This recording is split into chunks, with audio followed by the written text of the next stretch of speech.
get serious about building content sites and building a profitable business online? Welcome to the Niche Website Builders Podcast.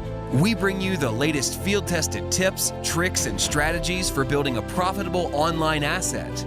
We interview industry experts, share customer success stories, and reveal our own experiences working on hundreds of sites to inspire and motivate you to make something happen.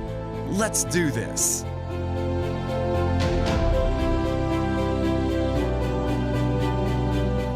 Welcome to the Niche Website Builders Podcast. Today we have the legend Charles Floate. Now, you're going to love this episode because we cover a lot of things to do with this case study, but we also cover a lot of link building tactics, both with backlinks, and with internal linking. So first we cover his background, some of the things he's done in the past with his SEO agencies. We jump straight into one of his new case studies in cryptocurrency.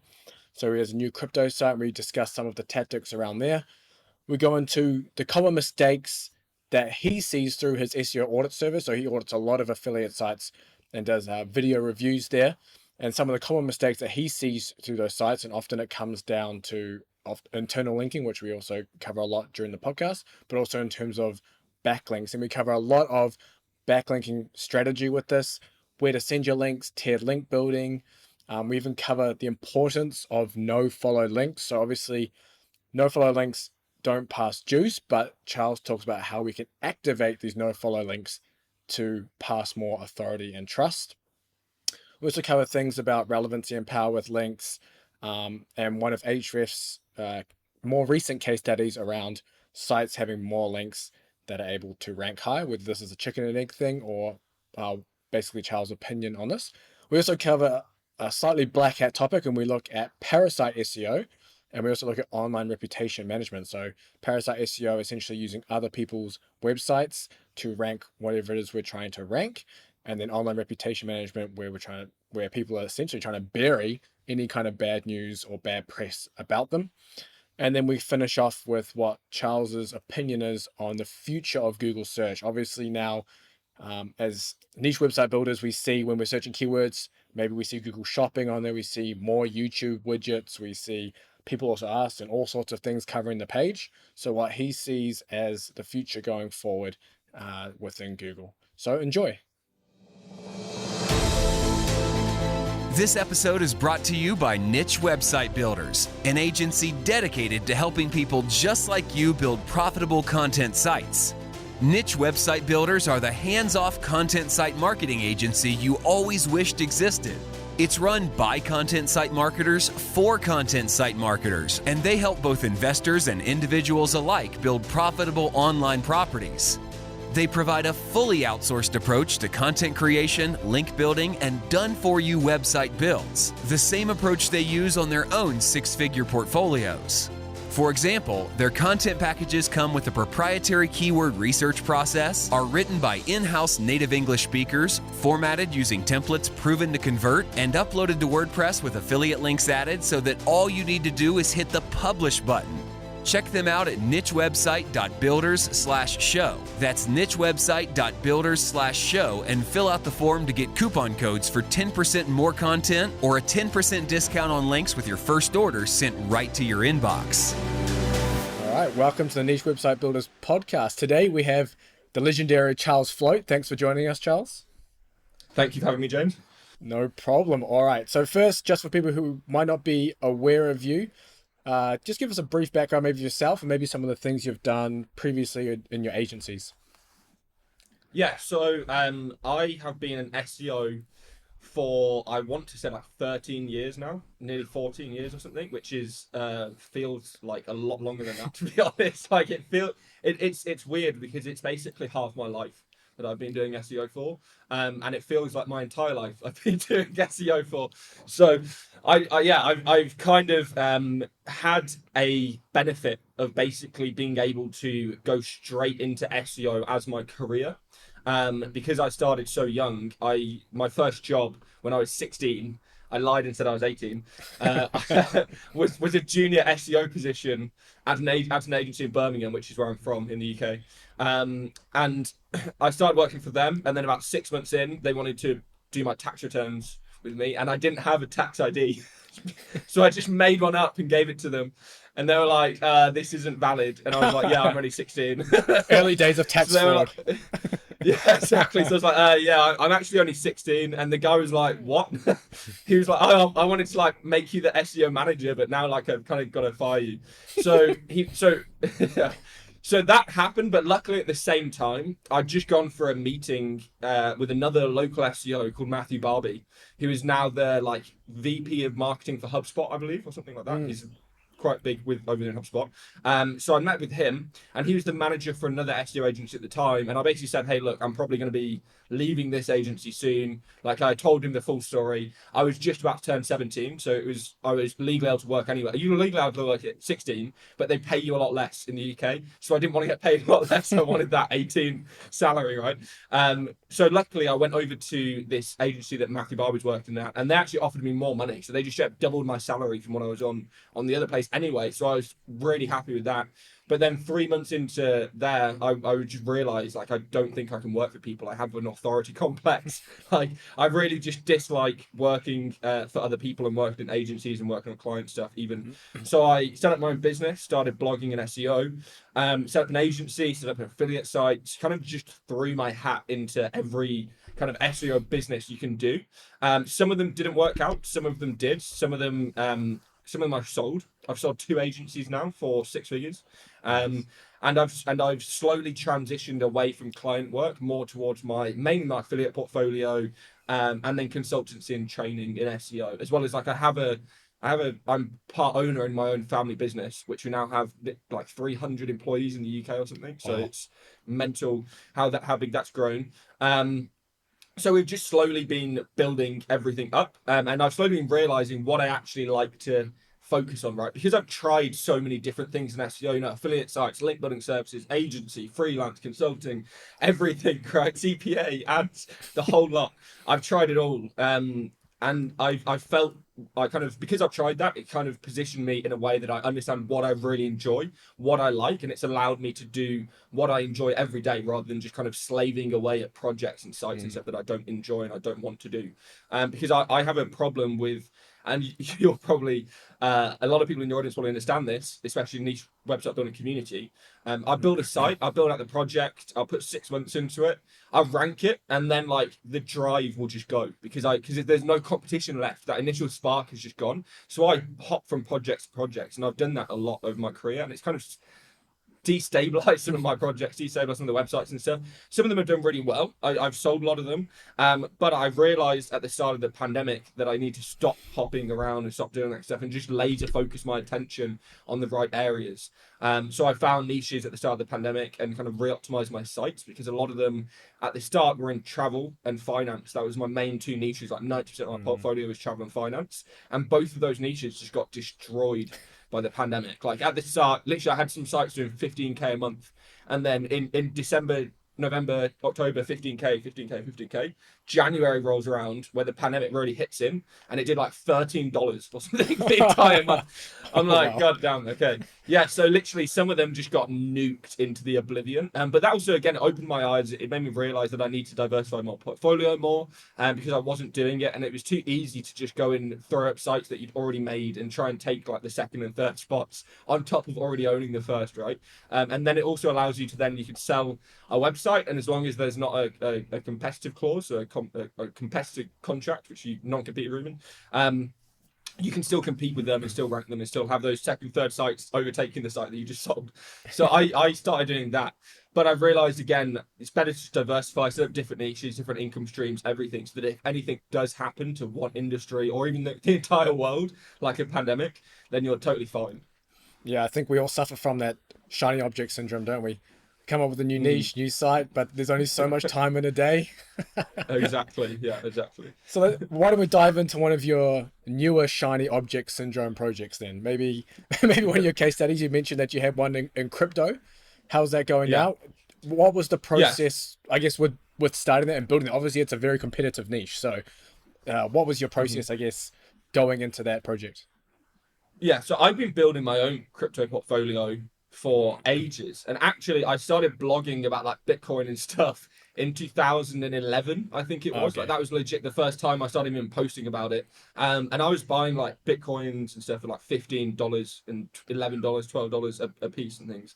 Obviously, that's all gone, like the majority. Because I was stupid when I was younger, and obviously you just didn't know, to be fair, about investments. But I've slowly built it up again over the last few years and stuff. And as a result, I've met a lot more crypto-oriented people. And in Chiang Mai, which is where I'm based right now, I ran into another SEO/crypto guy called Ed. He's like local leads Ed or something like that is his username. And he's majorly into crypto now. He has a local SEO agency, which kind of funds his crypto shitcoin escapades. His bad habit. Exactly. And he started opening like a Telegram channel for people just to like talk about his trades and involve his audience and things like that. And I said, hey, why don't we make an actual crypto website, right? Why don't we start earning monthly commissions in Ethereum? That sounds awesome. Yeah. So and he has all the knowledge, he has a lot of time, he writes like 2,000 words an hour. So I was like, hey, look, you do the content side of things, I'll handle the site design and the links. And we just started building it up slowly. I think we have like 50k words of content on the site already. It's like month 1, so it's really not going anywhere anytime soon. But hopefully 6 to 12 months, we'll be looking at 100,000, 200,000 visitors a month. That's the aim, right? So yeah, and obviously the traffic value in crypto is crazy. So even if we're just doing pure info content and we put like ads on there, put Ezoic or Mediavine or whatever, your RPMs are still going to be really high as long as it's tier 1 countries, right? You can get in crypto, you can have $80, $120 RPMs. Like it's actually quite common. Yeah. It's pretty insane. So as long as you're in tier 1 countries, obviously that's the only kind of rule. So that's what I've been mainly doing this year, is kind of building this site and another site, which is kind of in a similar niche. It's not crypto, but it's still tech focused or oriented. And yeah, I've just been slowly building those up. The other one is fully owned by me. That one's owned by, it's half and half with Ed. I don't really have many of the JV projects anymore. I used to own a lot of sites with a guy called Todd Foster. And then we sold all of them as well. And then I have a lot of sites that I just own myself. And like I said earlier, they make like 2k, 3k a month. They could be making 20k, 30k a month, but I have that shiny object syndrome, like you said. So yeah. Well, we'll just put it down to diversification. 2 to 3 grand over multiple projects. Yeah. We'll say it's diversification. With the crypto project, then, are you targeting tier 1, or are you going to I guess non-English countries or tier 2, tier 3 kind of countries there? Yeah, so we're targeting tier 1. I target countries in other languages anyway. Okay. So I don't know if I necessarily want to give away the tool that I use because it's so good. But I use a specific program. It begins with G, so there you go. Google. And it allows you. It's close. People think it's that, but it's not, unfortunately. And basically, it's just an API thing. It has like a WordPress plugin, etc. You put it onto your website, and it will automatically translate your website and HF it all into different languages. So then you essentially just turn an already 100,000 page website automatically straight into other languages. And that's doubled our traffic overnight, right? Because you're getting all this traffic from like Indonesia, from we've even got Chinese traffic, right? And I thought Google was banned in China, so it blows my mind, like how amazing this stuff is. So that thing that changes the language, then it just translates the languages on the page, or it somehow changes like /. It creates a whole. Yeah. Okay. Yeah. So it'll create a whole HF lang setup. It'll do the whole thing for you. And it's not a subdomain or anything. It's all on your own root domain. It'll just be like /fr/ your actual URL. So it's the whole French subdomain. Yeah. But it's really good. It's really good. Yeah. Nice. And it's literally overnight double some of my such traffic. It won't double your income because they're not tier 1 countries, of course. But it will literally double your traffic and things overnight. And sometimes to investors and stuff, and especially if you're selling a website, right? If you plan to sell your website in 6 months' time, if you go and add on all of these additional traffic sources, different changing the language and adding on these additional language pages, you can get so much more money in 6 months' time for your website than you can right now. Just because you're getting the additional traffic, the additional email signups, all of that good stuff. So the thing that a lot of people think is that because these countries aren't tier 1, that they're not as valuable in terms of affiliate and like ads and stuff like that, and that's correct. But they're just as valuable to you in terms of the email addresses, in terms of the pixel data, in terms of all of that stuff. So when you come to sell your website, if you sell an email list, they don't care what countries the emails are from. They don't care if they're half Brazilian, half Russian, half whatever. They pay $1 an email or 25 cents an email or something like that. So those countries are still very valuable from the side of trying to get new email subscribers and the pixel data and all of that additional stuff as well, new user signups, those kind of things. That's how you add value to the website, as well as having the actual revenue generating assets on top of it. That's awesome. That's a little hack for everyone listening as well. Maybe if you're about to sell your site, throw some more languages on there. So 100%.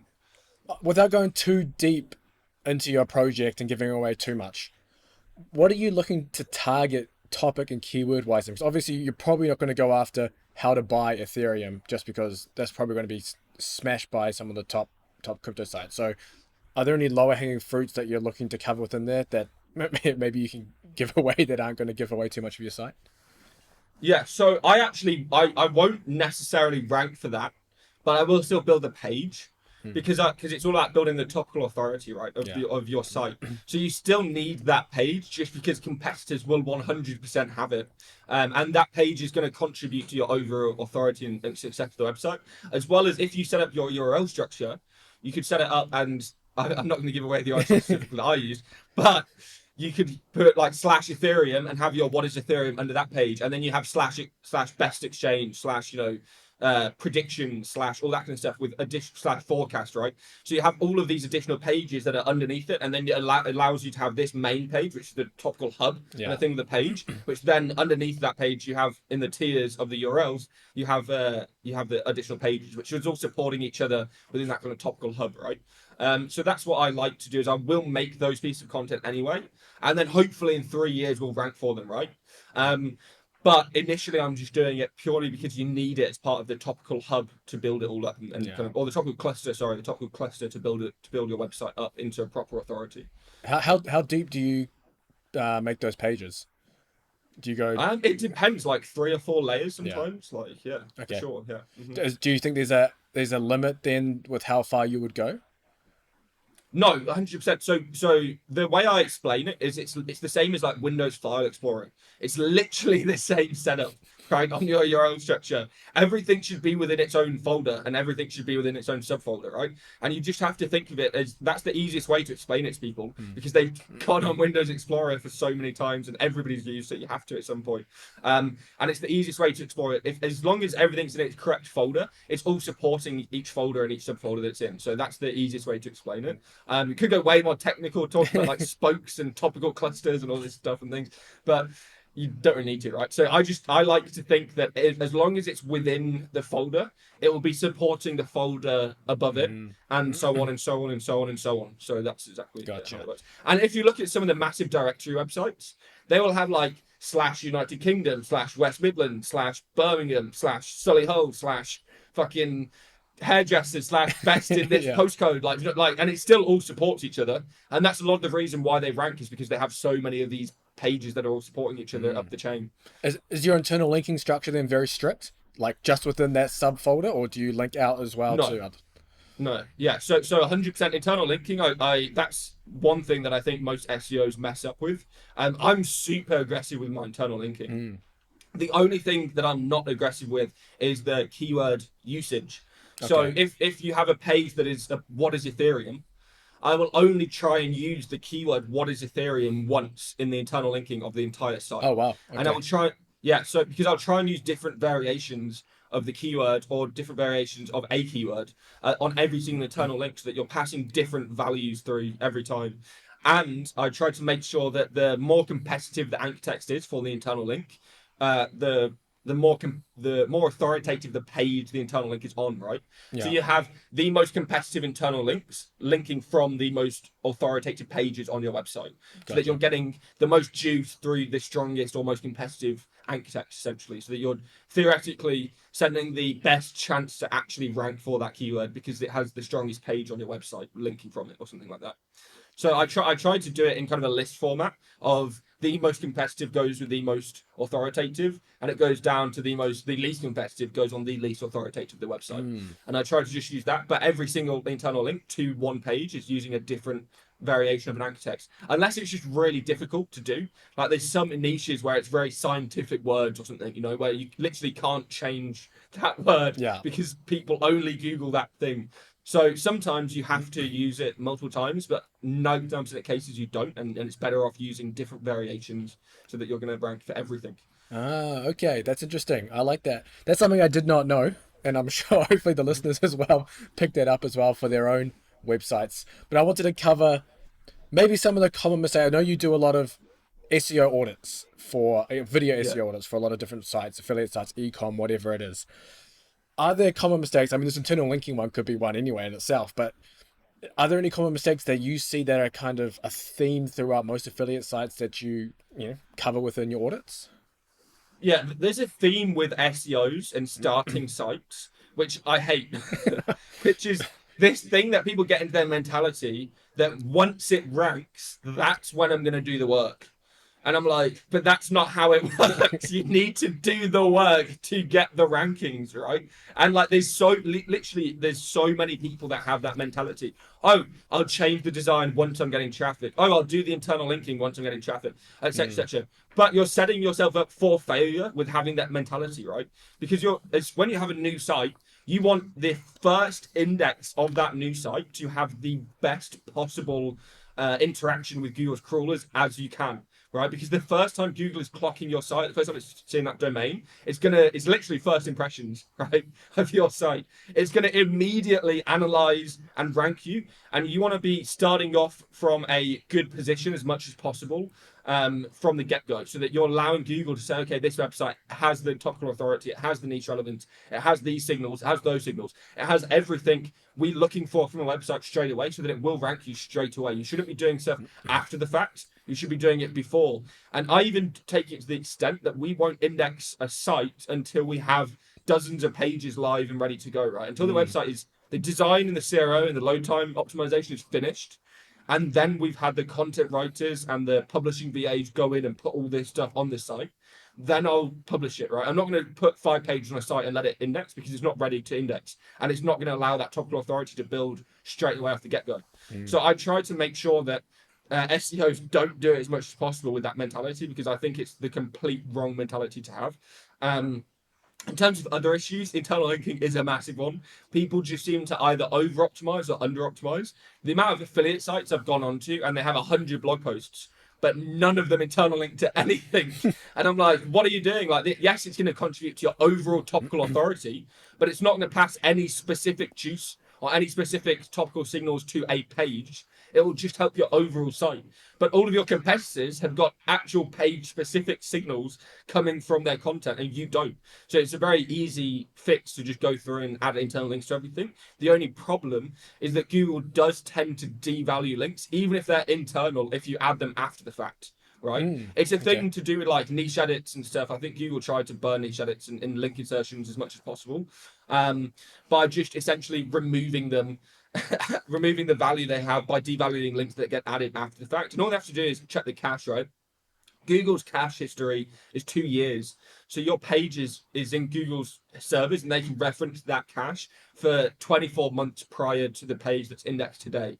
So if you have been adding links or adding insertions and things like that, or adding internal links without changing anything else, so you don't add in images, you don't change the sentences, you don't add anything like that, it tends to devalue it. So you want to try and make sure there's at least some edits, even to the point where you add your internal link and you change the metadate on the page. That still like triggers a better effect than if you just completely leave it on its own, right?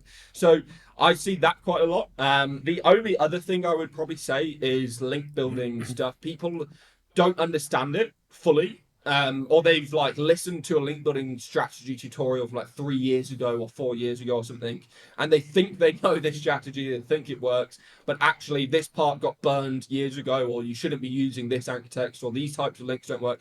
All of that stuff. So people just tend to think they actually know how to do link building, and then they completely mess up their website because they have no clue, and they go and buy links off 6 different vendors whilst doing their own outreach campaign and trying to do all this stuff on top. and it just ends up being a complete mess. Nothing is coordinated, nothing is properly done. Like none of the actual links look proper, and like a lot of the time, if you're buying off multiple vendors, somewhere along the way, a vendor is going to mess up an order, because it's quite common as well. It's annoying, but link building services are pretty crap in general, and they tend to mess up orders. Like it's a really annoying problem. But they will get things wrong. I got a site penalized many years ago because of a link building vendor who I was buying PBN links off. I sent them a sheet with the like 20 something URLs, 20 something anchor text, obviously the each anchor text, and basically they built the links to 20x different URLs. Oh, sorry, yeah. They built it to 20 different URLs, but used the exact same anchor text from the first line on every single link.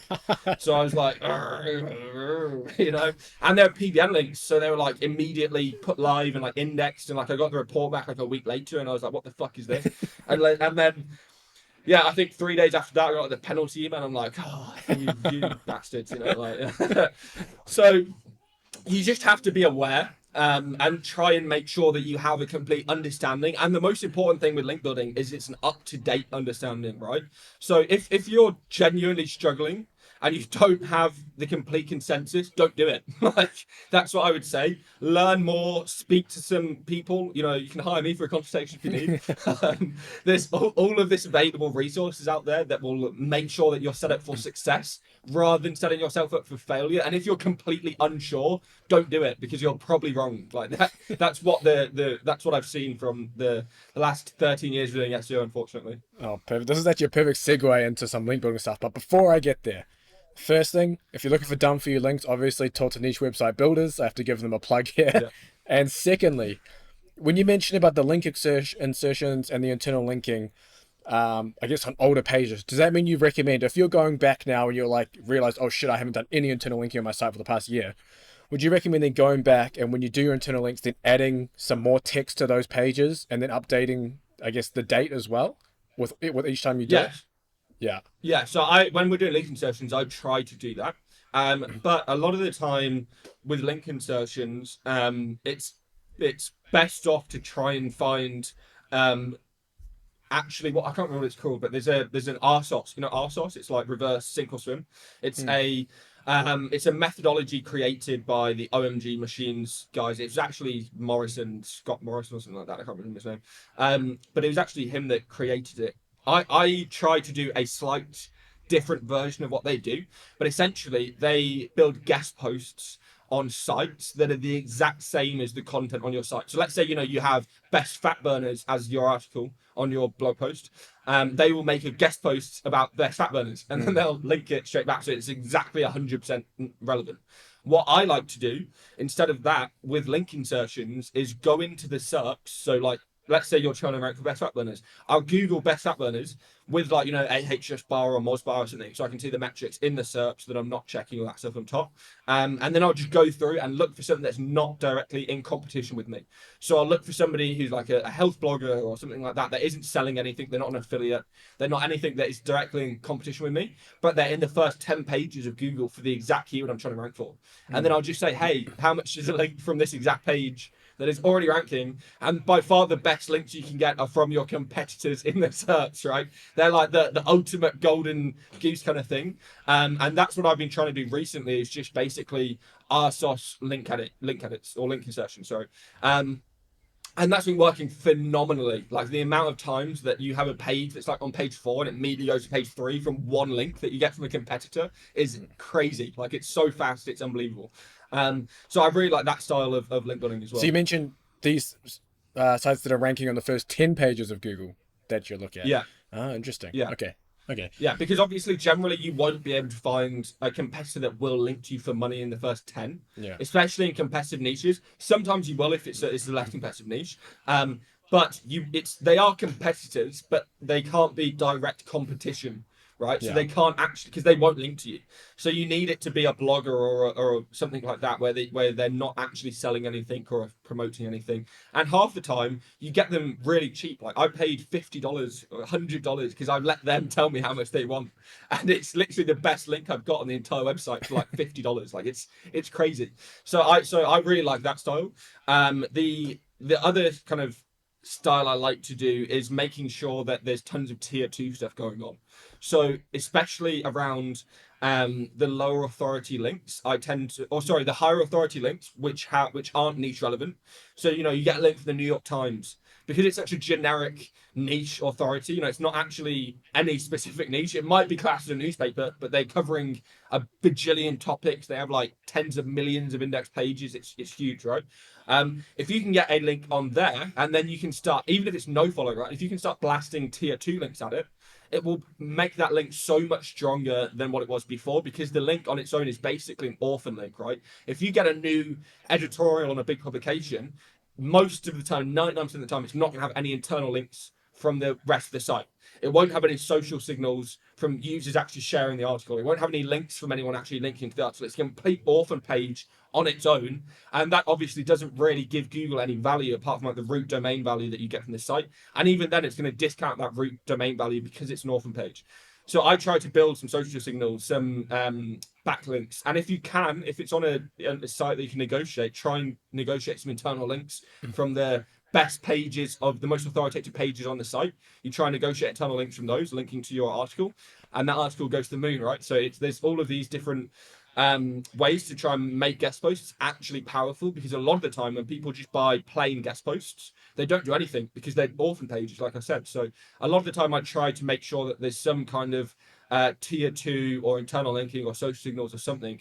So basically, I try and make signals to a link, because a lot of the time links are orphan links. So nice. I actually had tiered link building down as a little bit of a topic to discuss here, so we can transition perfectly into this. Yeah. I'm a relative newbie in the space, and this tiered link building thing, I understand it, but I also want to get your perspective on it as well. If I'm going to get, say, a niche, say I get, as you mentioned, from the New York Times, whatever it is, you get a link to your site, and then you're going to look to get a niche edit to link to that post. Why would I get a niche edit to link to that post to pass the juice when I could get that niche edit link straight to the post that I'm trying to rank? Is it just more powerful because I'm going through a higher DA website? Okay, so it's twofold in my opinion. The first one is more of like a fear factor with lower authority link insertion and stuff like that. You don't, like with the New York Times, you know that website isn't gonna get penalized. You know they're not gonna be doing like link building schemes. They're not gonna get de-indexed, all that kind of stuff. With like DR 20, 30, 40 websites that are completely random, that you just negotiated a link via email on, you have no idea what that dude's going to do with that website, right? He could go and sell 1,000 gambling links tomorrow. He could go and like build GSA links at the site. He could completely fuck up all of these things and turn that link toxic, right? And toxic links are by far more impactful than any positive link you'll get. Almost to the point where you need like 10 really good links to get rid of that one toxic links effect on your page. Like it needs to be almost like a 10-to-1 ratio of really good stuff versus toxic crap. And unfortunately, it seems to be a lot of people not doing the vetting and the checks and stuff. So they accidentally build a link that's already toxic, let alone one that might become toxic. So I like to think of it as kind of I can't remember the word, but when you're trying to like dissuade people, like a defensive kind of strategy almost, of building those tier 2 just to power up that really strong tier 1 link even more, make it even stronger. And it also helps kind of negate away from SEOs looking at your campaign. If some of my sites have got like 40, 50, 60 RD to the site, but underneath on the tier 2, I've built like thousands of niche edits and thousands of PBNs and this kind of stuff on the tier 2, right? So when SEOs go to look at my site and they're like, what the fuck? How is this guy ranking like a DR12, like 50 RD site? Like what the hell? He's like beating DR40 sites. And they obviously don't do the tier 2 layer check. And a lot of the time with PBNs and stuff, you can't, because they're hiding from bots and that kind of stuff on top. So I like to do it again to kind of dissuade Google from having toxic links at your site, dissuading SEOs from seeing how you've done this, kind of reverse engineering your strategy. And on top, I like it because it allows NoFollow links to kind of activate. So Google created Google didn't create. Google turned NoFollow into a hint directive in 2019, November 2019. I think it was like the 18th of November 2019. And that essentially means that it's NoFollow previously meant there was no juice past to your site at all. So you couldn't get any specific juice. Yes, you could get trust signals, which is basically what EAT is, right? We EAT, which is this whole white hat thing that people have been using the last 3 years. We've been calling it trust signals for like the last 20 years in the black SEO scene.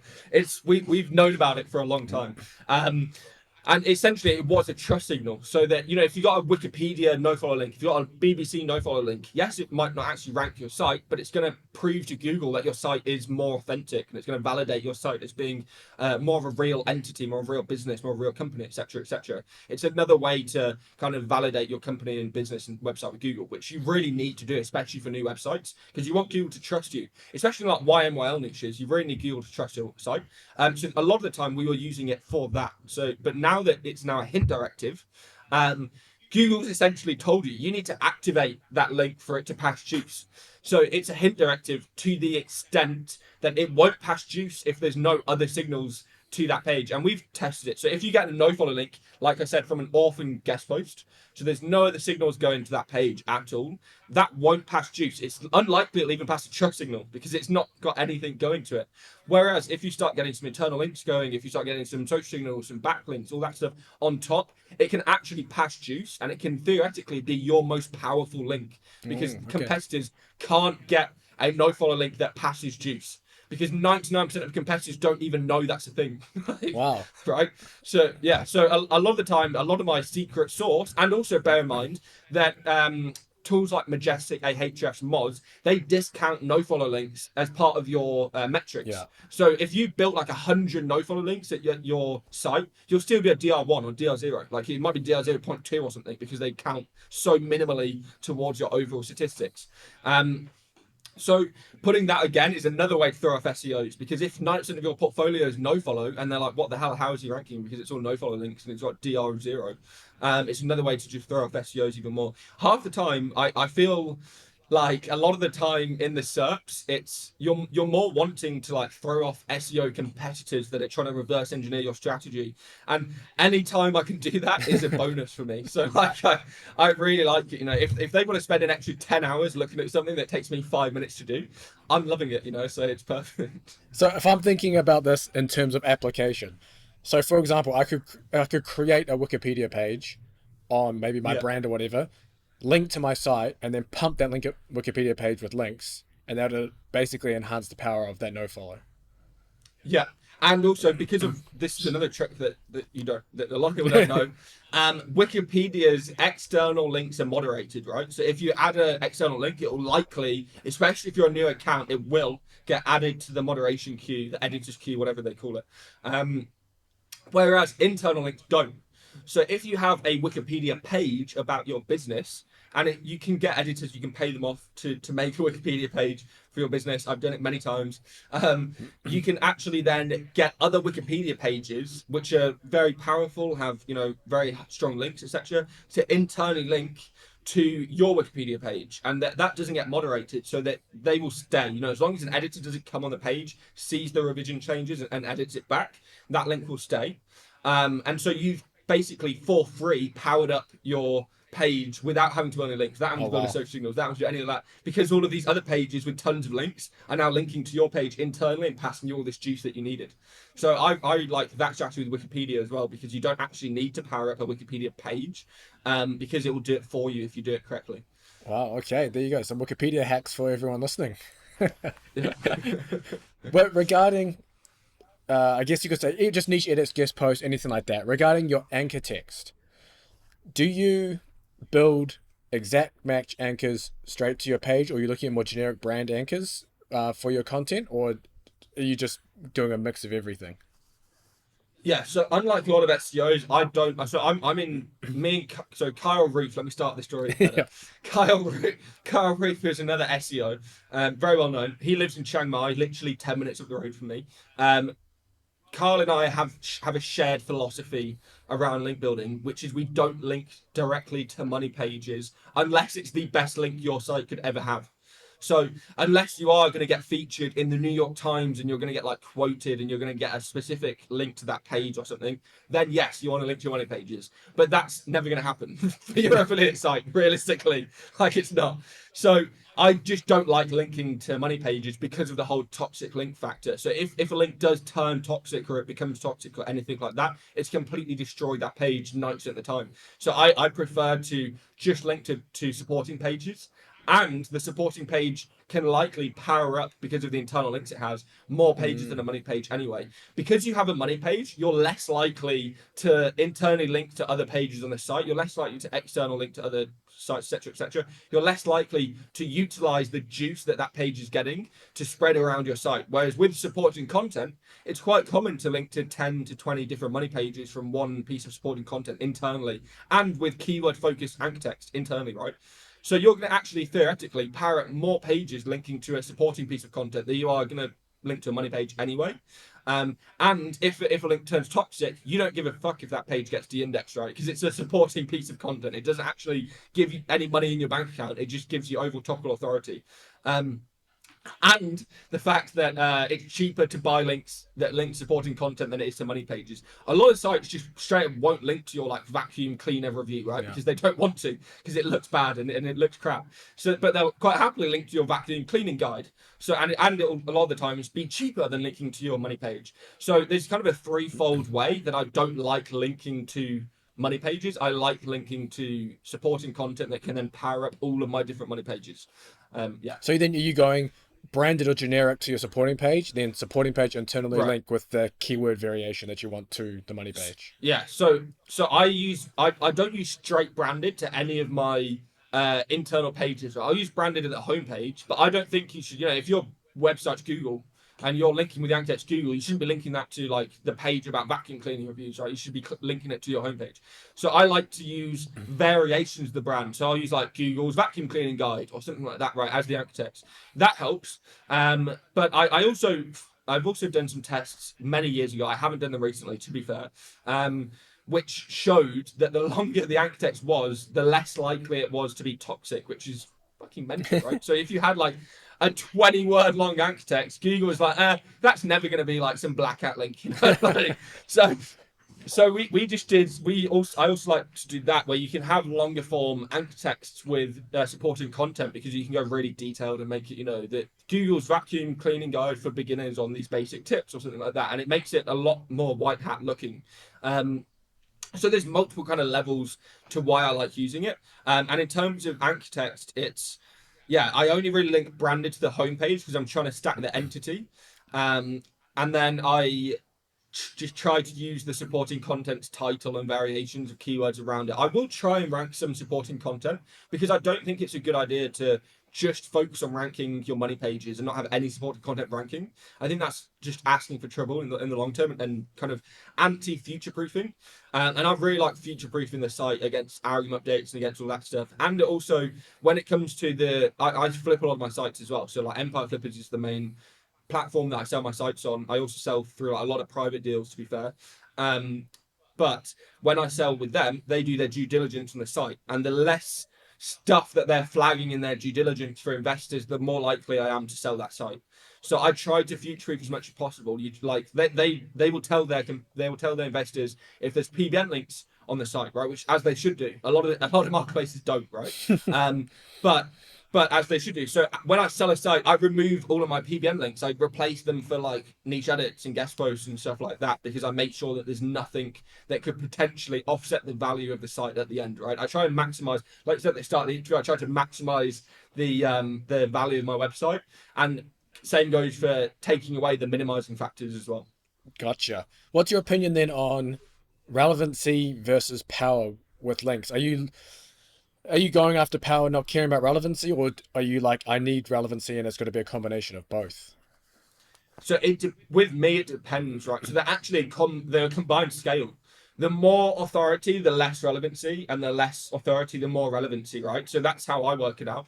If you have a DR20 site and it's completely irrelevant, it's probably not going to give you very good returns. But if you have, like, so the New York Times, you can link to basically any niche because all of them are going to be fine. So all of that kind of stuff, it's all a scale of how authoritative versus the less relevancy you actually need. Gotcha. That makes sense. And then for anyone listening that's looking to maybe do some of their own outreach with link building, how are you deciding the price of your links? Do you have like a little formula that you use based on DR or anything like that? Or is it just kind of negotiation, what you want to pay? It's mostly niche dependent, right? Yeah. So the cheapest niche I can think of is probably video games. Like I've got links for $10-15 in video game niches because it's so easy. And you also bear in mind that a lot of the bloggers and like these guides websites, they're literally operated by like 15-year-old kids in their bedroom. Like $15 to them is a lot of money. Like it's pretty good. So that's their new gaming mouse sorted. So there's all of this stuff where you can get a lot of value at some of the lower end stuff. But then at the higher end, you can also just get completely bamboozled by the link cost. So if you want to try and go into gambling and you don't have capital, good luck, mate. Because the links are a fortune.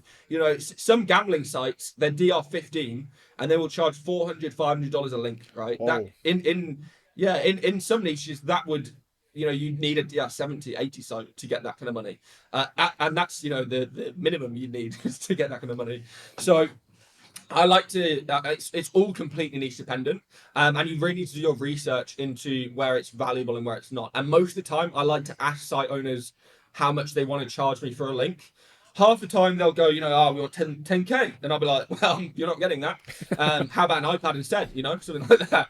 And I also try to trade things that I have. So like randomly, I saw like a job lot of iPads on eBay for like £3,000 for like 30 iPads or some shit.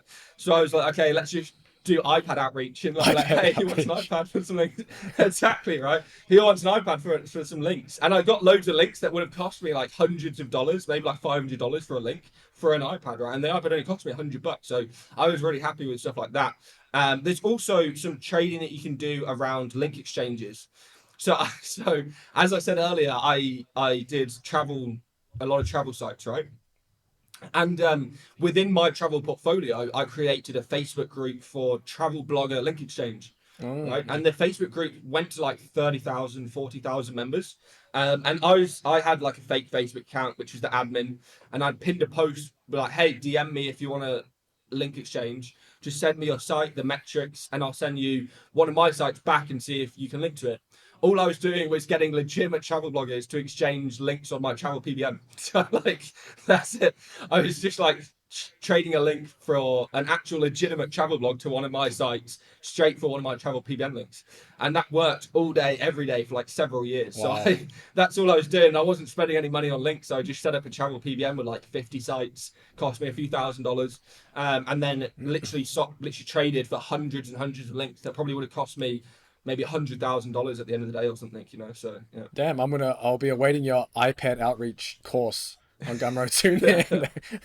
That's an interesting way of doing it. I know recently you shared an Ahrefs case study on Twitter, and that was the correlation between number of links and how high you rank. Now, I guess you had not just that post, but even your post had a lot of comments still poo-pooing, I guess, the results of that case study.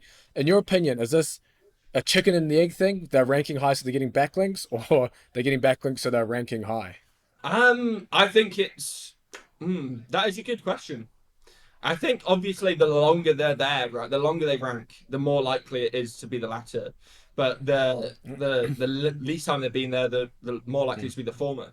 However, it's still the case that whoever has the most links seems to be number one, right? Like, so it doesn't matter, right? At the end of the day, it's still proving that the links in general are the number one factor from what it seems, and from what I've seen so far, right? It is the number one factor because at the higher end, everybody has the same on page, everybody has the same content, everybody has the same topical authority. It's literally only the links that are making that are the difference maker for those top tier SERPs. Especially if you think like things like car insurance or like gambling SERPs, where they don't even have any content on their homepage. How are they ranking with 100 words of content on the homepage with a big search box? Because of links, right? So it's always the thing where people will say, oh, user experience is the number one ranking factor. And I'm like, oh, right, yeah. No. I think we've all experienced it anyway in the niches we're in. I mean, you search whatever in your niche and you have, again, those big news sites ranking with some of the worst worst content on Google, but 1, 2, 3, exactly. Yeah. So Yeah, but that's Parasite SEO again. That's because of authority and because of links and everything. It's because of that, right? It's the same thing, and it's even more so the case in foreign SEO search. So if you're dealing with non-English language, links are literally the deciding factor, and it's also most of the time it's blackout links still. It's like smashing PBNs and smashing niche edits and stuff, and still a link velocity charts are like bam, it's crazy. It's literally from stuff that you've seen in like 2011 working, it's still working in like Norway and Sweden and Singapore and stuff, right? So it's crazy. Oh, that's epic. Well, that's actually a perfect segue again into the Parasite SEO. So I want to touch on some of the, I guess, you're able to black hat SEO with this in terms of Parasite. So do you want to cover maybe what Parasite SEO is? Maybe if you're keen to dive into really how to do it properly. Yeah, so Parasite SEO is essentially using other people's websites that allow you to make a page on the website. Either you pay for it or it's free. You sign up for an account. Think of like what's it called? BuzzFeed.com. You can sign up, make an account. Generally, when you're dealing with Parasite SEO, you're wanting it to be on the root domain. So you don't want subdomain builders like .wordpress.org or something like that, because you're not going to get the root authority of the links that's going to power the site. So if you can go and Google any kind of fat loss, fat losing, Viagra keywords, all that kind of stuff right now, and there will be some pages, if not the majority of the pages ranking will be from like online publications, news magazines, all that kind of stuff, which either you can pay for a link in or you can build it yourself. The same goes for like social profiles, and the same goes for about pages, Wikipedia pages, all of that kind of stuff on top. Because you can get those pages created and the root authority of the domain is so high, they will automatically rank anyway. If you build a Wikipedia page, I don't care what keyword it is, literally, if there wasn't a Wikipedia page already ranking there, that Wikipedia page will rank. Like, it will immediately go to the top 10 pages. It is that powerful of a domain and that powerful of a site, right? And Google also just trusts it that much. A lot of people don't realize that how does Google start scraping? Like, they must have some starting point, right? They can't just have they can't just send their crawlers onto the internet because they need to send them somewhere to begin with. And Google actually has and it's in their patents, they have a set list of seed sites that they put into its crawlers to allow it. And they say basically the closer you are to one of these seed sites, the more likely you're going to rank anyway. That's the layman's terms version of it. And Wikipedia is obviously one of those sites, right? It's quite obvious that it's a seed site for Google, and it makes sense anyway because it's probably the number one source of like entity relations and things like that Google is kind of looking at anyway. So I like to try and find really high authority sites that either allow you to buy a link or build a page on the site, not buy a page, or build a page on the site, and then you essentially build tier 2 links, social signals, all that kind of stuff at that page, and it will just automatically fly up. Also, because the authority is so high, you can get away with links that you wouldn't normally be able to link to your site, right? Because your site's like DR30, if you went and spammed 1,000 links at it, you're probably going to get like de-indexed or penalized. If you go and do that on Wikipedia or like one of the other massive sites, it seems to have the opposite effect where it just goes to the moon, right? So a lot of the time, the older tactics that don't work on your site are still working on these massive publications, on these massive authority sites. So a lot of the old school SEOs just transition from their own site spamming to just pure parasite spamming. And that's why a lot of affiliate terms, you have 7, 8, 9 of the top 10 positions all being parasite pages from SEOs. Oh, yeah. Do you have any examples of page like that? Because I know, obviously, a lot of the news sites allow you to do sponsored posts, essentially as parasite. But do you still count things like medium.com as a parasite? Yeah, 100%. Yeah, 100%. Yeah, Medium is probably the most common parasite right now. So in terms of people doing stuff, there's so many though, like it's literally unbelievable. All you need to do is go and look at the top few pages of Google for some big affiliate terms and you'll find pages that you can steal. In terms of thinking of terms right now, I can think of them, but I haven't looked at them recently and they might have changed because they change all the time. And that's the other thing with Parasite SEO. It's unlikely if you're doing affiliate SEO if you're doing Parasite SEO in a SERP where somebody else is also doing Parasite SEO, it's unlikely that you'll maintain the top spot for any significant amount of time. You'll probably have it for a week and then not have it for a week and then have it the next week and then not have it for a week. It's because it just bounces them all around because it doesn't really know which one it should be ranking, and it's giving chances to this one, then it'll give a chance to this one. And so it just keeps on kind of repeating through the same few sites every cycle.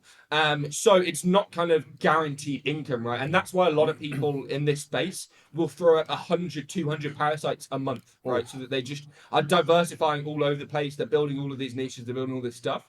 And then they're just kind of fingers crossed something will rank and they're going to make 10K off that page a week, right? Something like that. And some people do make that money. So it's very powerful. The other side of it is for online reputation management.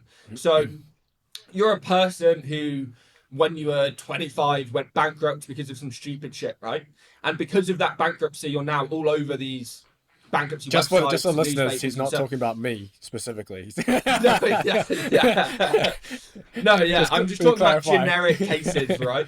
So it's the most common one I see is people come to me because they've had bankruptcy previously and it's really affecting their new business opportunities or their new investment opportunities. So there's tons of other cases as well of different cases. This is an example. But with that, what you'll try and do then is you'll basically try and remove all of those negative articles, those negative mentions and stuff, and push them down to pages 2, 3, where nobody actually goes and looks at anyway. So you'll use articles, you'll use social profiles, you'll use about.me, use Wikipedia, use anything that you can to build a page, and then you start hitting it with links. And eventually, especially number one, within the first month, you'll normally take over the page anyway. It's normally the months after that you need to do continual work to make sure they stay there, because it's the freshness algo mixed with like the kind of authoritativeness algo. So you're getting 2 in 1, where you're getting, also it adds, if you're getting sites in like big publications and Google News, it will also add the Google News pocket for you as well, which can further take away search real estate from negativity. So that's one of the most common one, is people doing RRM. And some agencies now have kind of baked in RRM into their service providings, and it's now their most profitable service offering in some of these people's agencies. I know because they hired me to teach them how to do it. So they told me, hey, look, we are now charging 10K to 30K per client for like reputation management of their own brand SERP, and like they have 100 pages about their company. Wow. You know? So when we go and build 20 in a day, we're just automatically taking over 5 of the spots. So, and it costs literally nothing to do it. Like it's so cheap. You know, you can get a writer to write 20 articles for like $500 and then spend another $1,000 in links, and you've ranked for that brand term for the next few years, and you're absolutely smashing it. And then you go and charge the client 10 to 30K for that first, right? The profit margins on that are ridiculous. And a lot of the time as well, you can upsell. So I used to upsell, because I don't do client SEO anymore because it's a ball ache and a pain in the ass. And I do not wish it on my worst enemy, to be honest. Some of the clients I've dealt with, good God. But yeah, a lot of the time when you're actually offering it as well, it's generally the easiest offering you can do. You can get like interns to run it for you. You can get people that have no idea about SEO to go and set up profiles and stuff, because it's the easiest part about SEO. And then you can literally just order links from tier 2 or tier 1 vendors. Niche Website Builder is an example, right? You can order links to try and get those stuff. Exactly. so you can outsource literally everything to the point where it costs minimal and you get maximum return investment.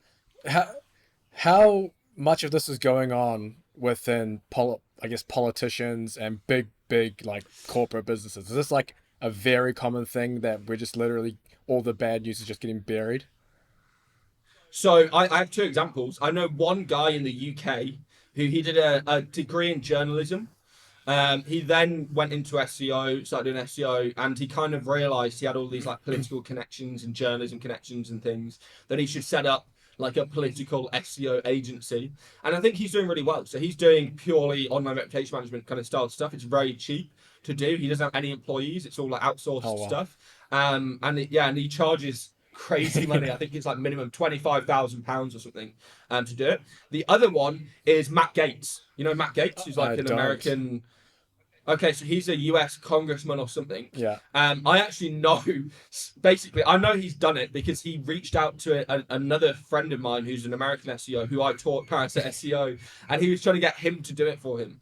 So basically, he got caught up. He's a US congressman. He's like one of the youngest as well. He's like only 35 or something. And he basically got caught up in like a human trafficking thing. Like, it's mental, right? Like, it's legit crazy shit.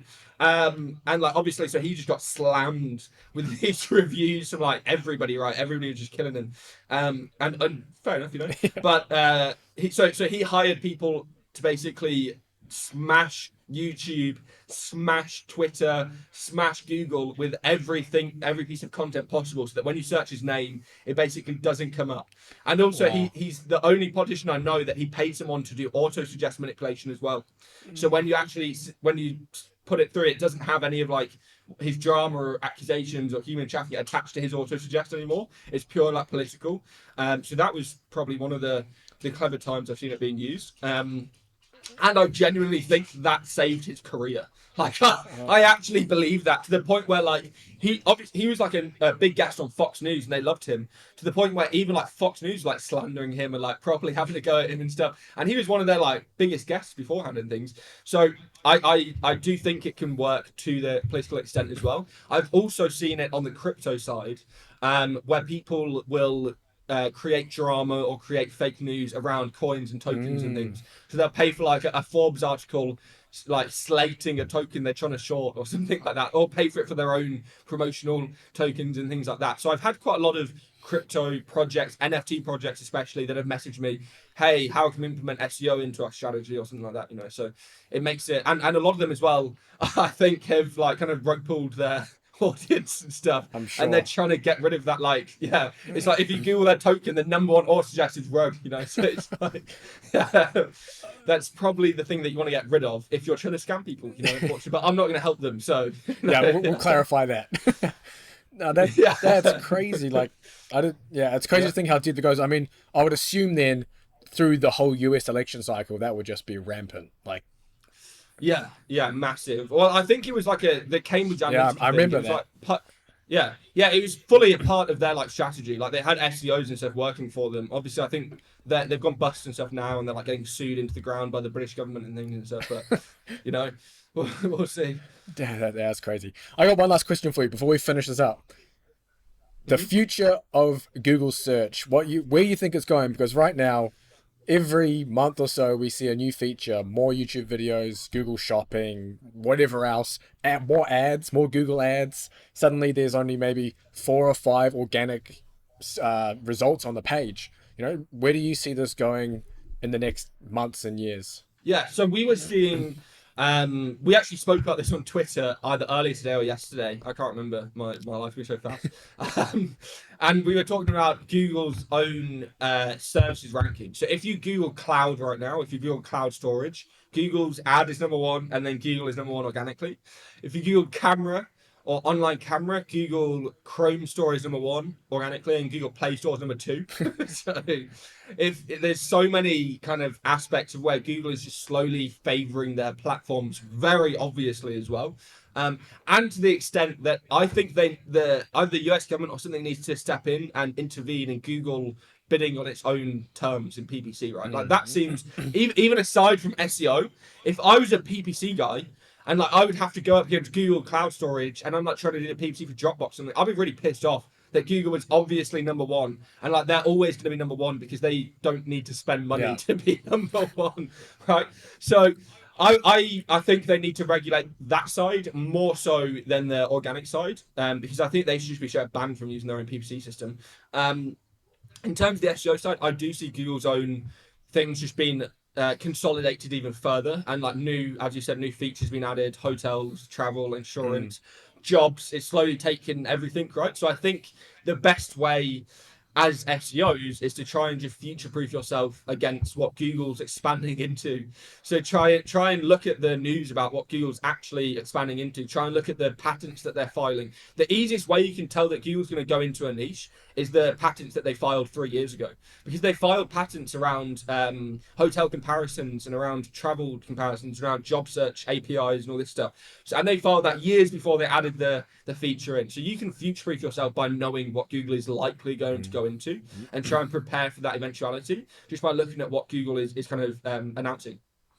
The other end is Google's zero-click searches, right? So these whole searches where they have featured snippets, it's against Google's terms of service to scrape Google, but they scrape you and put you at the top of the box without giving you any credit or fucking clicks or anything or ad spend.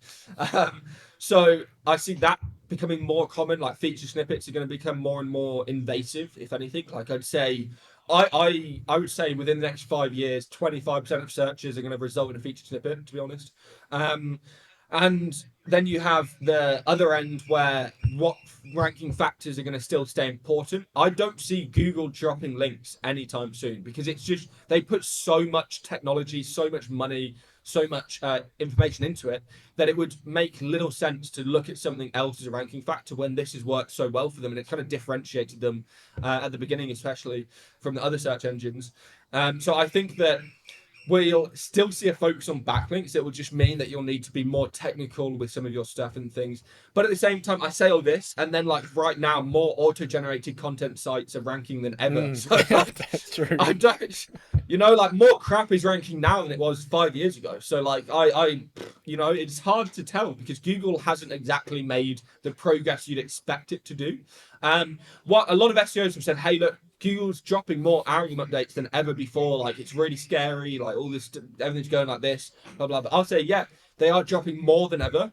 But those, even if you add all of them up, they're less impactful than some of the major updates that have been going on in the past. Like the Medic update a couple of years ago was by far more impactful than basically every update that we had last year. Like, it did genuinely seem that way.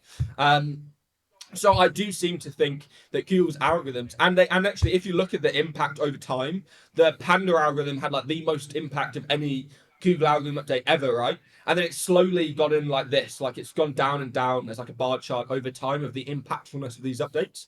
And I think Google's kind of maxing out on the current technology that they can utilize. So I think until it becomes a quantum processing realm, essentially, I don't see that Google will drop links, and I don't see commercial quantum processing being distributed widely for at least like 10 to 15 years, realistically. And they haven't really surpassed the tech bar that they need to even do that. So it's probably 25 years. So I'd say SEOs are good for at least a decade, maybe 2 decades. So SEO's not dead like everyone says then all over Twitter. Hell no. Yeah, I know most of the SEO people that I know are making more money this year than they've made ever before. So, there you go. Straight from Charles. Well, thanks for coming on, Charles. I mean, we could keep talking. There's a billion topics we could cover, but I don't want to take too much of your time. But thank you for coming on. Learned a lot. Really appreciate it, and hope to eventually we'll get you back on at some point, maybe in the near future as well. Well, I appreciate you for having me, James. Perfect. Cheers, Charles. You can stay on there. Thanks for tuning in, and I hope you enjoyed the show. Don't forget to like and subscribe wherever you're listening. Until the next episode, goodbye.